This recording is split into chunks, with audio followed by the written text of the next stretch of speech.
Olá, povo de Deus, boa noite a todos. Que bom ter a sua presença aqui neste culto de quarta-feira tão especial. Eu fico muito feliz por saber que você tirou um tempinho do seu dia para vir aqui se conectar com a gente e desfrutar um pouquinho do estudo da palavra de Deus e aprender mais lições importantes sobre a eternidade, sobre a vontade do Senhor para nossa vida.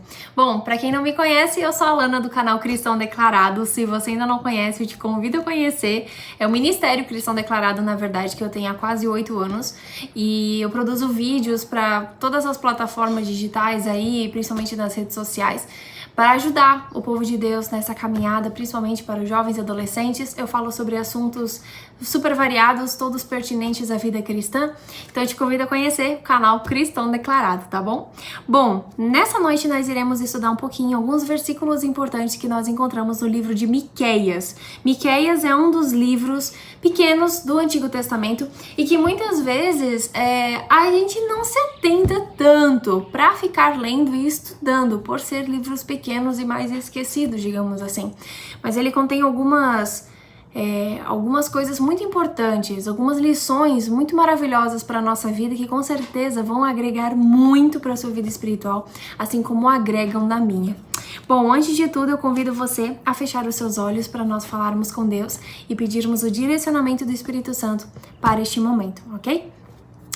Amável Senhor, muito obrigada a Deus porque temos a oportunidade de estar aqui com a Bíblia, que é o nosso GPS, que é o nosso manual de vida, nosso manual de instruções, a carta de amor que o Senhor deixou para nós, para nos direcionar, para nos fortalecer, para nos instruir, para nos repreender e para nos guiar de volta ao lar. Cuide de nós, perdoe os nossos pecados e que o Espírito Santo venha nesse momento trabalhar fortemente no nosso coração, em nossa mente, para sermos capazes de compreender e comprovar a boa, perfeita e agradável vontade do Senhor. Toma-nos em tuas mãos, pedimos e agradecemos no nome de Cristo. Amém. Bom, gostaria de primeiramente refletir com vocês em Miqueias no capítulo 7. Miqueias no capítulo 7. O capítulo 7, na verdade, é o último capítulo do livro de Miqueias. E eu gostaria de ler os versículos finais, do verso 18 até o 19. E ali diz assim: Quem é comparável a ti, ó Deus, que perdoas o pecado e esqueces a transgressão do remanescente da tua herança? Tu que não permaneces irado para sempre, mas tens prazer em mostrar amor. De novo terás compaixão de nós, pisarás as nossas maldades e atirarás todos os nossos pecados nas profundezas do mar. Tenho certeza que você já ouviu essa expressão e esse versículo várias vezes na sua vida, de que o Senhor, Ele pega os nossos pecados e joga nas profundezas do mar. Mas o que eu acho interessante é o começo do versículo 18, que diz assim: quem é comparável?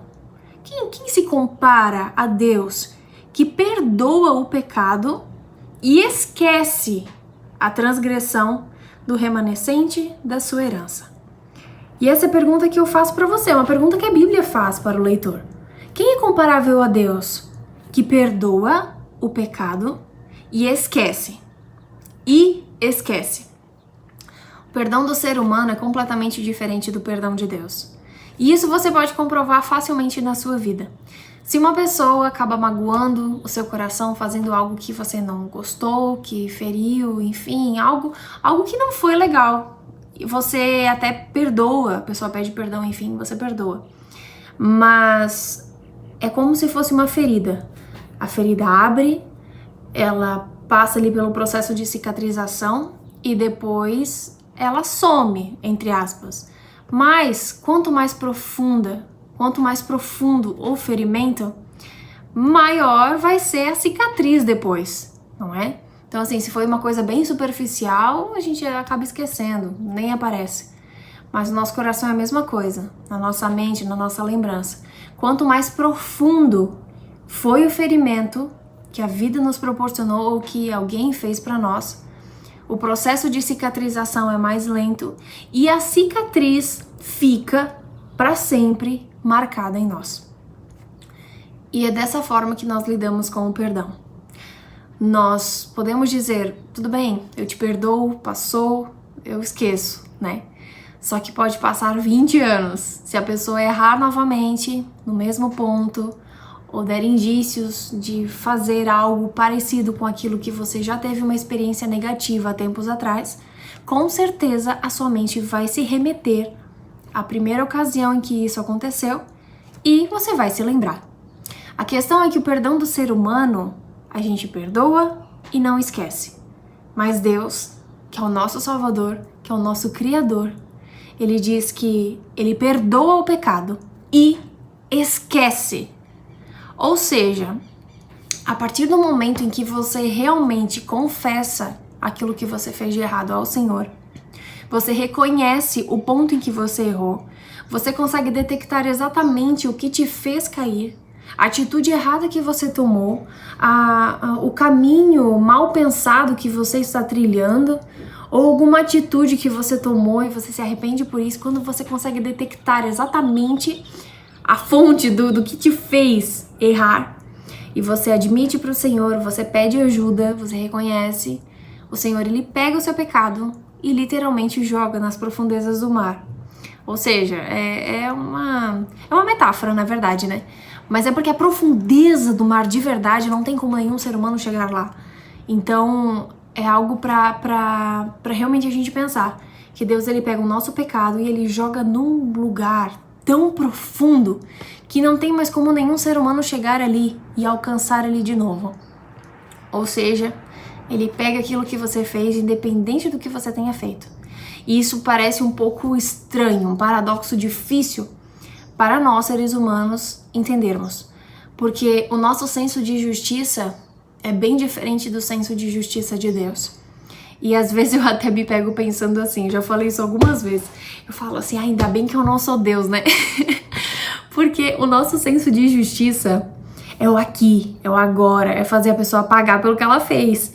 Independente do que ela, enfim, da proporção, mas a gente tem essa noção de que a pessoa precisa pagar pelo que ela fez.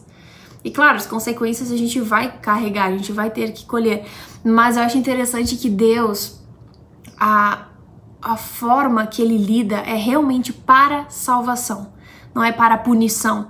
Deus não é um Deus assim, brabo, carrancudo, como algumas pessoas pensam, sentado num trono, prestes a ir lá e castigar alguém, enfim, fazer a pessoa ser punida pelos seus atos.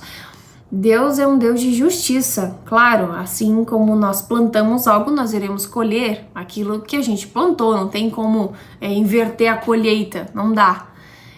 Mas eu acho interessante que Deus ele sempre age para a salvação, ele age para o perdão, ele age para a reconciliação, ele age sempre focando no plano da salvação, compreendendo que cada ser humano carrega em si as marcas do pecado, a natureza pecaminosa, essa essência de naturalmente estar longe de Deus.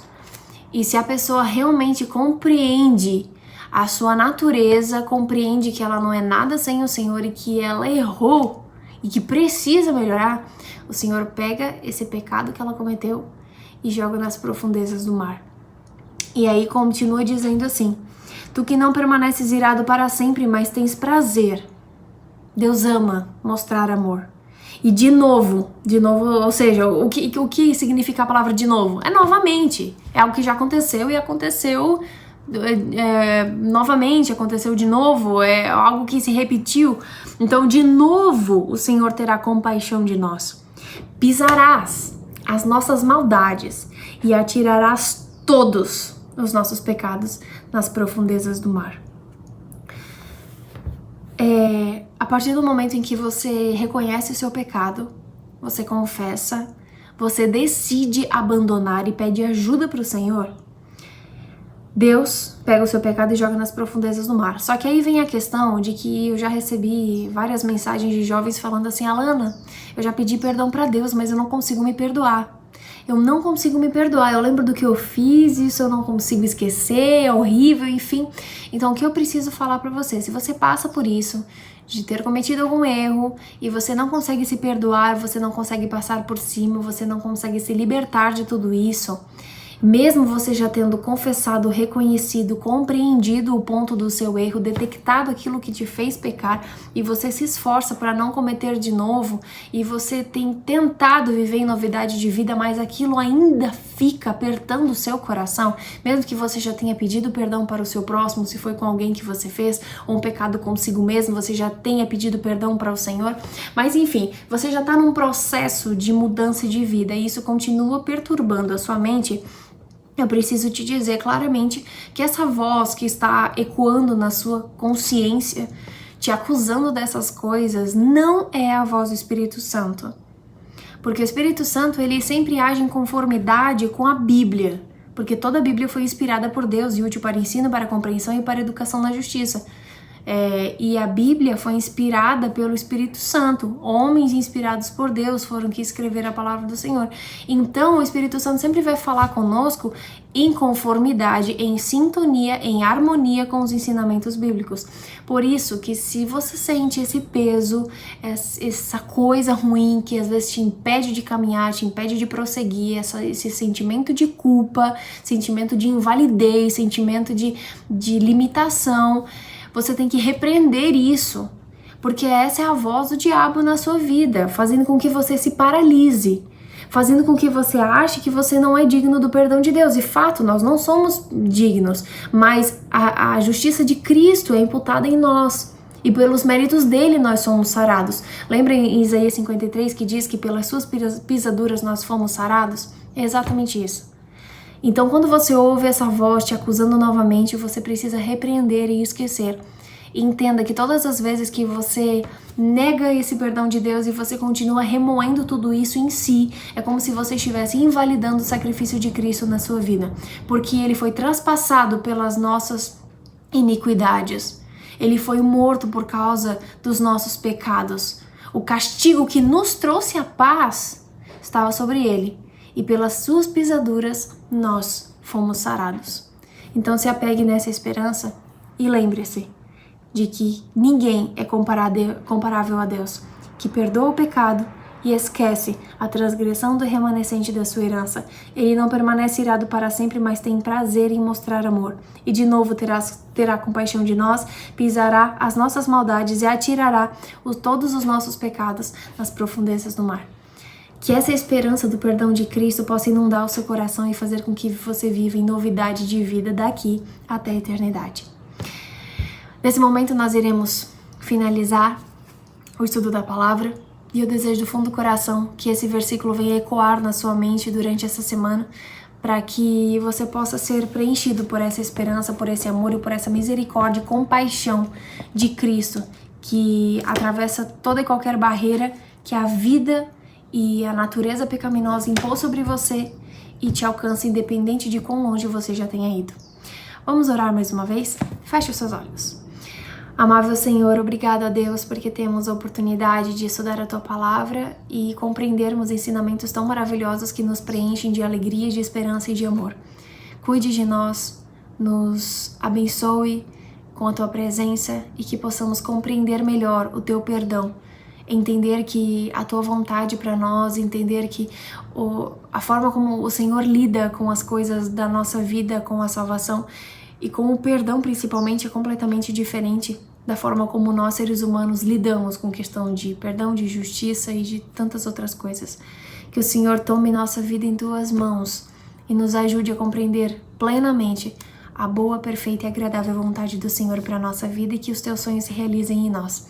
Abençoe poderosamente a vida de cada irmão que aqui esteve ouvindo essa mensagem e que possamos ser reavivados pela Tua Palavra. Pedimos isso e agradecemos no nome de Cristo. Amém. Que Deus te abençoe muito, tenha um ótimo restante de semana e na próxima quarta-feira nós nos encontramos de novo. Deus abençoe.